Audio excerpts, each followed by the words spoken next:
Gua suka banget sama Oppo Find X9. HP ini bisa kasih fitur AI yang lu bisa coba, bahkan bisa Oppo jual sampai ke varian termurahnya. Memang ya fitur AI itu sampai saat ini terlihat gimmick. Menurut riset yang dimiliki Nyantai dan kawan-kawan ya, alias analisa ngawang kita, nggak banyak yang pakai fitur AI sampai sekarang. Makanya gua pengen banget lu cobain dan pakai fitur ini jadi fitur sehari-hari lu nanti. Dan semoga ya Oppo bisa turunin fiturnya ini sampai ke Oppo entry levelnya. Ini bukan Google Gemini atau Circle to Search yang udah banyak ada di HP sekarang. Terlalu biasa aja itu ya. Ya kita butuh yang level up-nya, yaitu fitur AI yang bener-bener bisa bantu lu banyak hal lagi, terutama bantu di kerjaan lu. Ya ini namanya AI Mindspace ya. Ya mungkin udah ada yang tahu soal fitur ini, soalnya ini udah dikenalin juga di Oppo Reno sama Oppo Find N5 kemarin. Tapi Oppo dengan pintarnya mengkombinasikan tombol action buttonnya ini ala-ala buah-buahan ya, dengan nama Snapkiss menjadi fitur terbaik yang ada di HP ini selain fitur-fitur baru lainnya yang ada di Find X9. Ada beberapa cara buat pakainya, kayak ditekan itu bakalan rekam suara lo, dipencet sekali baca layar lo. Nah di sini AI-nya bekerja dengan pintar. Pertama dari audio lo ditranskrip, jadi tahu apa yang diobrolin. Tapi kalau lo punya catatan penting bisa diatur sama AI-nya. Bahkan kalau ada jadwal penting juga bisa dibuatin langsung remindernya.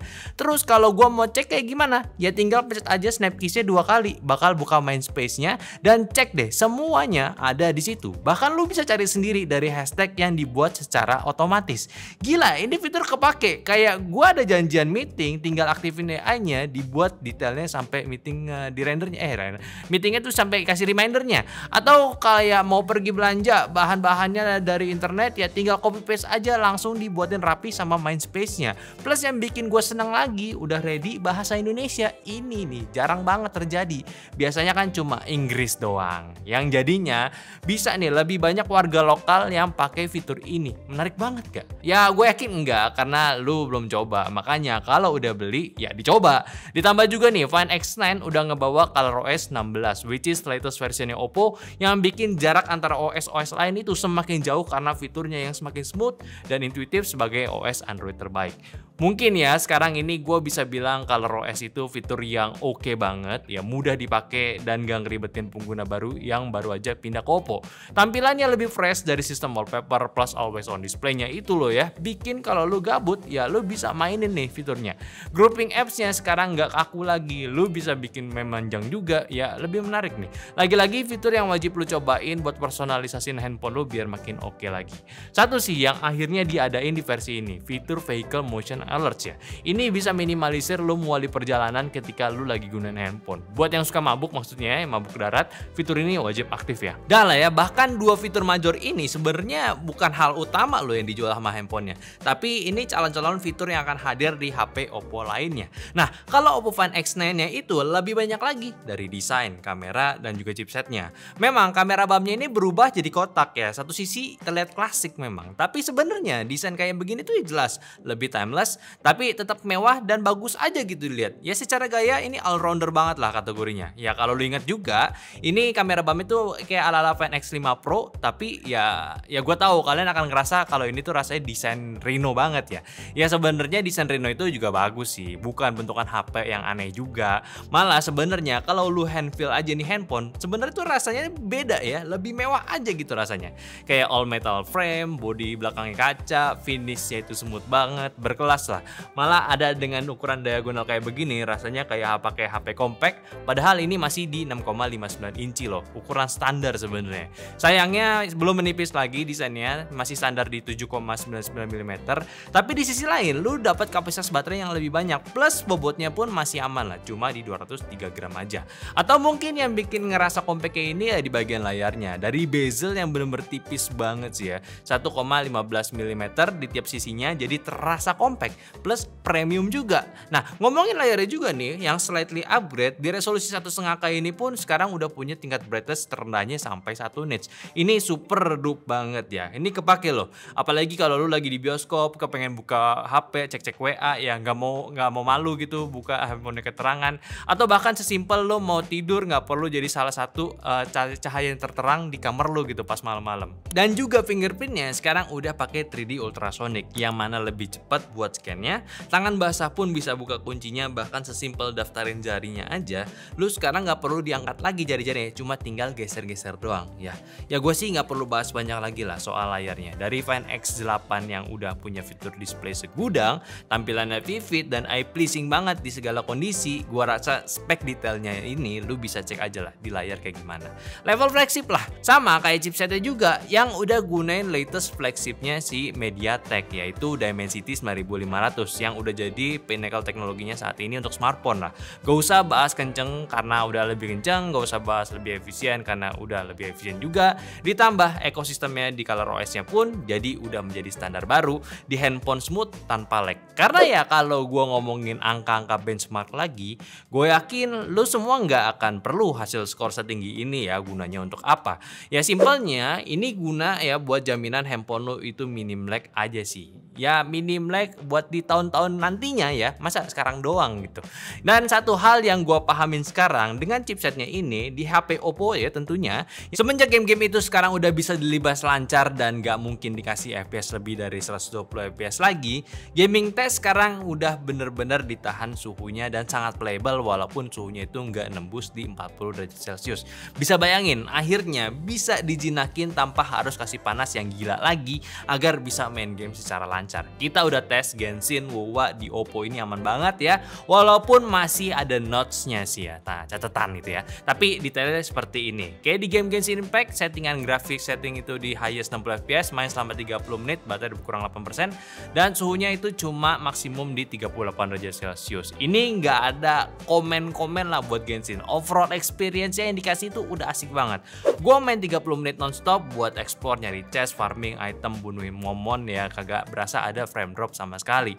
Lalu untuk game Wuthering Waves atau WoWa di settingannya quality 60 fps, main selama 30 menit, baterai berkurang 9% dan suhunya itu cuma mentok di 39 derajat Celcius. Nah, kalau di game WoWa ini sebenarnya agak berbeda dari Genshin, dimana pas gua main awalnya ya bisa jalan rata di 60 fps. Lama-lamaan berkurang 5 fps-nya ya seiring waktu in game, sampai di menit ke-15an FPS-nya stabil di 45 fps. Dan buat konsumsi dayanya juga lebih banyak daripada Genshin ya, gue kurang tahu pastinya kenapa, tapi kemungkinan aja sih ya HP ini ya masih kurang optimisasi untuk game WoWa. Ya nggak cuma HP ini semuanya gitu ya. Kalau game PUBG settingan low frame rate ultra extreme atau 120 fps ya, kita main selama 30 menit, baterainya berkurang 7% dan suhu maksimumnya cuma di 36 derajat Celcius.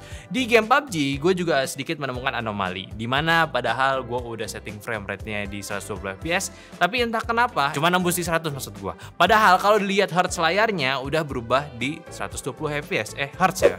Kalau yang ini jujur gue kurang tahu kenapa, apakah ini bug atau gimana, cuma ya gue bisa simpulin lagi, ini belum optimize aja, masih baru rilis, update setelahnya mungkin bakal diberesin. Lalu untuk Mobile Legends settingan game di ultra frame rate-nya ultra juga, itu main sampai 30 menit, baterai berkurang 5% doang, dan suhunya itu cuma 34 derajat Celcius. Lalu untuk game HOK settingan grafik ultra frame rate max-nya juga, di main selama 30 menit, baterai berkurang 5% dan suhu maksimumnya cuma 36 derajat Celcius. Lalu untuk di handphone ini pun juga ada fitur gamingnya kayak di high frame rate, ya ini semacam interpolasi yang jalan di beberapa game doang ya. Terus high resolution, ini simpelnya fitur yang ngebuat gambar jadi lebih detail dan tajam.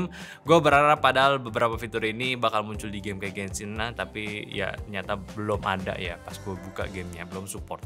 Sejauh ini gue cuma nemuin ada di 3 game doang kayak Mobile Legends, HOK, dan PUBG. Dan kalau ngejalanin dua fitur ini secara bersamaan, secara konsumsi daya ini bakal makan lebih banyak wattnya. Touch response bisa disetting juga, sensitivitas layarnya mau kayak gimana responnya, apakah mau jadi lebih sensitif atau lebih lambat atau standar aja bisa. Terus baterai charging ya udahlah kayak gitu dah ya pasti ya. Ya gimana menurut kalian? Dimensity apakah masih jadi chipset yang identik panas?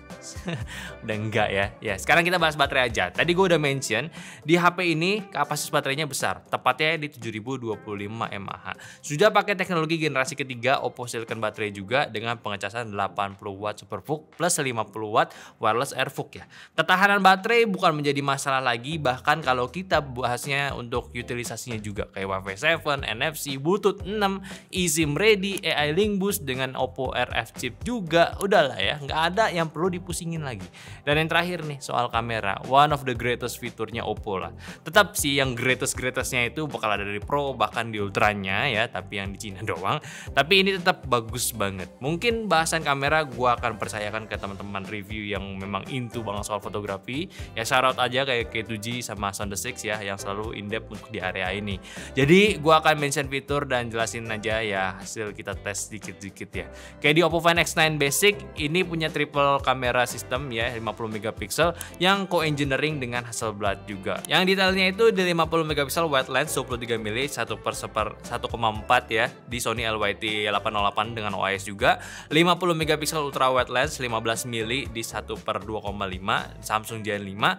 Ini juga ada autofocus juga, dan juga 50 megapiksel telefoto triple prism periscope di 73 mili 1/1,95 inci di Sony LYT 600 dengan OIS juga. Serta untuk kamera depannya dia udah 32 megapiksel front kamera Sony dari IMX615. Hasilnya jelas bagus ya kalau mau jawaban cepetnya. Simpelnya ya, kalau asal jepret tanpa skill ya yang bikin jelek foto ya cuma skill lo aja, belum diasah. HP-nya mah udah bagus-bagus aja. By the way, buat Hasselblad-nya di sini ya, selain bantu kasih tuningan foto yang bagus, ada fitur-fitur yang bisa lo coba juga dari expand mode-nya, foto dengan rasio gepeng yang bikin experience lo coba langsung di kamera Hasselblad ya. Terus portrait mode-nya juga ada, filternya ala-ala kamera Hasselblad juga, dan tentunya master mode. Ini mode manualnya lah, sama kayak Hasselblad high resolution juga. Nah, ini yang perlu lo coba, foto full resolution dan tetap diproses yang hasilnya tetap menarik, bahkan lu bisa zoom dan crop lebih asik lagi. Beda nih dibanding sama high resolution yang biasanya. Nah, kalau dari sistem processing gambar Oppo sekarang juga udah upgrade. Sebutannya Lumo Imaging System. Ini nggak cuma ISP aja, tapi whole system untuk kameranya ini dibantu sama si Lumonya ini. Jadi processing gambarnya cepat, tapi nggak konsumsi dayanya itu nggak lebih tinggi, malah lebih irit. Baru nih ada di Oppo juga. Jadi singkatnya, ketika lu gunain buat foto-foto pakai Oppo Find X9, hasil yang dikasih udah pasti auto bagus. Dari fitur-fitur yang lu cobain aja ini udah menarik banget. Intinya ya, dari foto portrait wajah aja dia bisa kasih skin tone yang natural, yang mendekati aslinya, nggak asal diputihin aja, dan juga untuk detail-detail wajah pun tetap tajam. Untuk digunakan di skema foto landscape pun ya, si Oppo Find X9 bisa kasih technical foto yang bagus dari dynamic range-nya, highlight shadow-nya, itu well processed lah menurut gua. Dan buat objek yang lu foto pakai kamera tele-nya pun, hasil digital zoom-nya pun nggak jelek, nggak sekedar cat air, namun processing-nya masih bisa dijaga agar cukup natural untuk level pengezooman digital yang jauh. Tentunya juga untuk hasil video udah di standar yang bagus ya, standar oke banget, perekaman antara lensanya udah smooth juga. OIS-nya aman, objek yang ditangkap pun juga detail. Tentu juga secara resolusi udah oke, 4K 60 fps ya. Ya, ini 4K 60 ya. Sekarang bisa dibalikin nggak tuh? Ini baru loh. Bisa dibalikin loh. Tuh. Buat ngevlog ya, tapi kira-kira suaranya kepotong nggak? Coba ya, denger ya. 1, 3, 4, 5. Ya kepotong lah ya, udah pasti ya. Kayak agak sulit sih untuk nggak kepotong. Tapi satu hal, gue akan tes di 4K 60 aja, karena memang ini yang paling optimal. Lu pasti nggak geter, nggak refleksif, flagship Oppo Find X. Siapa yang menyangkal kalau Find X itu jelek gitu. Udah bagus-bagus aja lah. Cuma ada satu hal menarik yang lupa dibahas ya. Jadi gue bahas di sini aja. Jadi di mode fotonya ada namanya widescreen. Dia punya widescreen dan dia juga punya expand. Perbedaannya apa? Lo kalau lihat hasilnya widescreen dan expand. Jadi kalau lo foto widescreen itu untuk lebar kayak punyanya si Hasselblad punya. Khasnya Hasselblad. Kalau dari widescreennya sendiri ini dia akan ada after processing gitu. Sementara si expandnya dia itu nggak punya processing, jadi semi natural lah. Jadi apa yang dilihat di kamera, lihat di layar atau viewfinder itu sama hasilnya. Kalau ada processing kan jadi kayak lebih gitu, lebih nyala dan rasa kurang natural ya. Dah itu doang sih. Sisanya oke. Tinggal harga doang, dan gua dengar harganya sih sebenarnya ya seperti itulah ya. Jadinya ini head to head dengan iPhone 17 Mungkin next kita bisa bandingin kali ya sama iPhone 17. Udah gitu doang, mending balik aja ke studio. Jadi HP ini apa yang menarik? Ya banyak sih, tapi memang gue yakin banget saat lu lihat pertama kali HP ini akan terasa nggak wah ya. Apalagi dari desain yang dikasih itu terlalu kasual untuk sebuah smartphone flagship. Yang dimana kan sekarang tuh kalau handphone flagship ya pasti ada desain khasnya ya, bulat gede atau segitiga boba ya. Kalau gaming mungkin ada tombol trigger atau action gamingnya ya, kamera ya itu pasti kamera babnya gede gitu, yang nggak ngebulet kayak X8 kemarin. Nah ini ya sebenarnya gue bisa katakan juga the best all-rounder saat ini sih. Tapi bukan all-rounder yang kalau ditanya kamera atau performance-nya itu nanggung. Ini udah di level flagship juga. Satu step lah di bawah Find X Pro-nya, Find X9 Pro-nya, which is ini udah cuma beda dikit aja dari fiturnya. Tapi sih yang bener-bener gue suka itu adalah fitur AI-nya. Memang kita nggak bicara soal AI saat edit foto, tapi ini bener-bener brilian banget. Buat kerja, bantu-bantu lu ngerapiin jadwal lo biar nggak berantakan karena lupa udah janjian atau lupa apa yang diomongin sebelumnya saat diskusi.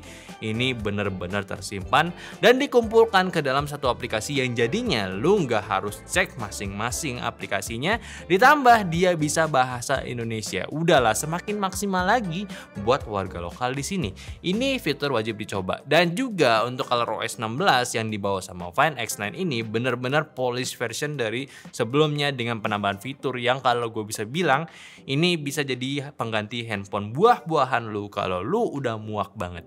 Dan ini sangat mudah untuk dipakai, nggak banyak yang aneh-aneh. OS yang tinggal pakai aja dan udah nyaman ya. Mau dipakai kerja secara profesional atau ya digunakan secara kasual harian, ini bisa ngubah yang tadinya sekedar keinginan lu doang beli handphone ini tapi jadi sebuah kebutuhan lu sih. Nice lah Oppo. Bener-bener ya kalau udah level flagship all out banget. Jadi ya udahlah, semuanya kita ngobrolin aja, diskusiin aja di kolom komentar. Menurut kalian gimana sama Oppo Find X9 ini? Ya ini baru aja rilis ya, mungkin harganya lu bisa cek ya, menurut gua ini masih affordable apalagi dengan fitur-fitur yang dikasih. Tapi intinya kalau lo mau beli langsung aja cek YouTube Shopping kita atau di deskripsi kita yang udah kita kasih link terbaik untuk kalian. Dan jangan lupa juga untuk follow semua sosial media kita yang ada di Instagram, TikTok, Facebook, Discord dan semua link yang ada di deskripsi. Dan terakhir jangan lupa follow unboxing channel kita yaitu Kok Nggak Dinyantai. Jadi sampai jumpa di video nyantai selanjutnya. Bye bye.